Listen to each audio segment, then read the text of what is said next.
మరి ఇవాళ ప్రజాస్వామ్య ప్రభుత్వం ఏర్పడిన తర్వాత మరి సంఘంలో సమాజంలో ఎంతో ఉన్నత విద్యను అభ్యసించి ఎంతో అనుభవజ్ఞులైన చైర్మన్ గారిని మెంబర్లని ఇవాళ ఈ బీసీ కమిషన్కి వేయడంలో ఈనాటి ప్రభుత్వం తీసుకున్న చొరవ చాలా ఆనందంగా ఉంది. ఇవాళ ఎన్నో ఈ పదేళ్లలో గత పదేళ్లలో నేను ఎన్నో బహిరంగ విచారణకు అటెండ్ అయ్యాను. కానీ ఇంత సిస్టమేటిక్గా ఇంత చక్కటి వాతావరణంలో ఒక బహిరంగ విచారణ జరుగుతుందంటే మా సమస్యలన్నీ తీరిపోతాయన్నంత ఆనందంగా ఉంది. వాళ్ళు మాకు చాలా హ్యాపీ ఉంది సార్ మీ యొక్క కార్యక్రమం. అలాగే నేను 26 కులాల Telangana state 26 BC deleted communities తరఫున ప్రెసిడెంట్గా అటెండ్ అవుతున్నాను. నా పేరు all Ramakrishna, retired chief engineer electricity board. అయితే మరి మన ప్రభుత్వం గతంలో తెలంగాణలో కేసీఆర్ గారి ప్రభుత్వం ఏర్పడిన వెంటనే ఏ రకమైన విచారణ లేకుండా, ఎటువంటి సర్వే లేకుండా మరి 27 కులాలని తొలగించారు. మరి ఈ కులాలను తొలగించే అధికారం ఏ ప్రభుత్వానికి లేదు. 1992లో మండల కేసు సందర్భంగా సుప్రీంకోర్టు తీర్పు ప్రకారం రాజ్యాంగం ప్రకారం ఏదైనా కులాన్ని తొలగించాలన్నా లేదా కలపాలన్నా బీసీ కమిషన్ ద్వారా మాత్రమే చేయాలి. 40 సంవత్సరాలుగా బీసీ సౌకర్యాలు పొందిన ఈ కులాన్ని అర్థంతరంగా తొలగిస్తే వీరి గతి ఏం కావాలి? మరి సుప్రీంకోర్టులో ఈ కేసు 2015 నుంచి పెండింగ్లో ఉండడానికి కారణం ఆ రాష్ట్ర ప్రభుత్వం కక్షపూరితంగా మరి అఫిడవిట్లు సకాలంలో మరి సమర్పించకపోవడం అనేది అందరికీ తెలిసిందే.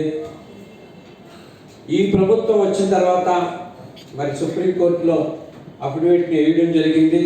అయ్యా మేము కులగణన చేస్తున్నాం, కులగణన చేసిన వెంటనే ఈ కులాలన్నింటినీ మరి ఆయా గ్రూపుల్లో మేము చేరుస్తామని అఫిడవిట్ వేయడం జరిగింది.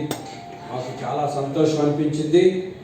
మేము ఈ కులగణన తొందరగా అవ్వాలని, అలాగే వెనువెంటనే ఈ 26 కులాలని ఇలా పరిస్థితి అంతా పరిశీలించి వారిని ఏ గ్రూపుల్లో మీరు పెట్టాలనుకుంటున్నారో, ఎందుకంటే కొన్ని గ్రూపుల మీద కొంతమందికి అసహనం ఉంది, మీరు వాళ్ళ స్థితిగతులు బట్టి సరైన గ్రూపుల్లో పెట్టాలని. అంతేగాని గత 60 సంవత్సరాలుగా ఇక్కడ జీవిస్తున్న వాళ్ళందరినీ ఆంధ్ర బీసీ, తెలంగాణ బీసీ అని అనడం చాలా దుర్మార్గం, దురదృష్టకరం.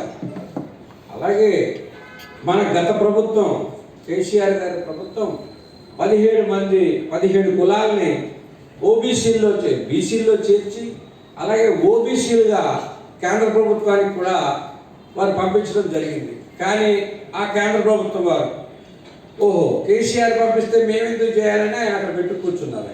ఆయన బీసీ మహా ప్రధానమంత్రి. ఆయన వాటి మీద కూడా శ్రద్ధ వహించాలి. ఆ 17 కులాలు కూడా ఇమ్మీడియట్గా ఓబీసీల్లోకి రావాలి. తర్వాత ఇంకో విషయం ఏంటంటే ఈ బీసీ అనేది నాకు తెలిసిన మటుకు తెలంగాణలో, మన తమిళనాడులో ఓబీసీలు అంటారు, సెంటర్లో కూడా ఓబీసీ అంటారు. మరి మన తెలంగాణలో బీసీ అనేది ఎందుకంటారు నాకు ఐడియా లేదు. నాకు తెలిసినంత మట్టుకి అలా అనకూడదు. మన ఓబీసీలు అదర్ బ్యాక్వర్డ్ క్లాసెస్ రాజ్యాంగం ప్రకారం వెనకబడిన వాళ్ళందరినీ బీసీలు అన్నారు. అందులో నీచమైన కులాలు, కొండ జాతుల్లో ఉన్న వాళ్ళని షెడ్యూల్ కులాలుగా, షెడ్యూల్ తెగలుగా వాళ్ళని షెడ్యూల్ చేశారు. ఇందులో మిగిలిపోయిన కులాలన్నింటినీ అదర్ బ్యాక్వర్డ్ క్లాసెస్ అన్నారు. ఈ కన్ఫ్యూజ్ అవుతున్నారు అందరూ. ఇక్కడ కూడా ఆ పదం ఓబీసీ కింద మార్చాలని గౌరవనీయులైన చైర్మన్ గారిని, మెంబర్ని అందరినీ కూడా ప్రార్థిస్తున్నాను. చాలా కన్ఫ్యూజింగ్గా ఉంది. తమిళనాడు బీసీ వర్గాలకు ఆదర్శనీయమైన గవర్నమెంట్, అక్కడ చాలా మంచి విషయాలు జరిగాయి. అవన్నీ కూడా ఇక్కడ కూడా ఇంప్లిమెంట్ చేయాలని కోరుకుంటున్నాను. అలాగే మరి ఈ కులాలను తొలగించడం వల్ల ఎన్నో సమస్యలు ఉత్పన్నమవుతున్నాయి. సడన్గా ఓ పేద కుటుంబం నుంచి వచ్చిన బీసీ సోదరులు ఫీజు రీయింబర్స్మెంట్లు, అయితే ఏదన్నా డబుల్ బెడ్రూమ్లు ఏమీ లేకుండా, ఏ దేశం నుంచి వచ్చామో తెలియకుండా వీళ్ళ పరిస్థితి అగమ్యగోచరంగా అయిందంటే దీనికి బాధ్యత వహించాల్సింది ఈ పాపం అంతా గత ప్రభుత్వాన్ని మరోసారి మీ దృష్టికి తీసుకొస్తున్నాను.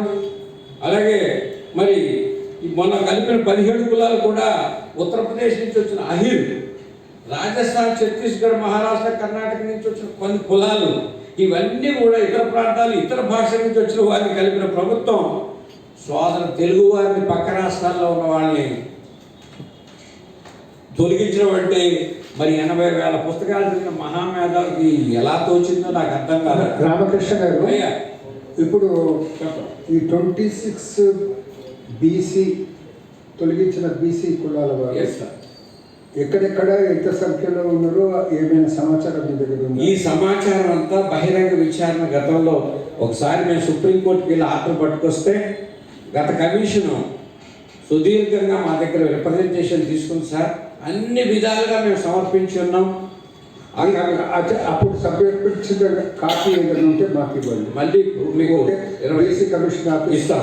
25-26 తారీఖున. అలాగే. ఇప్పుడు మీరు చెప్పిన సమస్య మాకు అనేది మేము అండర్స్టాండ్ చేసుకున్నాం అది. అదే. సో దాని మీదలే మీరు ఆ సమగ్ర అక్కడ ఎక్కడ ఎంతమంది ఉన్నారు ఈ డిలీటెడ్ క్యాష్ ఏవైతే ఉన్నావో ఆ వివరాలు ఇవ్వండి. ఓకేనా? Thank you. ఒక్క మాట చెప్పండి. ఇప్పుడు మనం మరి ఎన్నో భారతదేశంలో బీసీలు చిరకాల వాంఛైన క్యాష్ సెన్సెస్ ఇవాళ మన తెలంగాణలో మొదలు పెట్టడం చాలా సంతోషంగా ఉంది సార్. క్యాష్ సెన్సెస్ మీద సుప్రీంకోర్టుకి అప్రోచ్ అయిన మొట్టమొదటి వాడిగా ఈ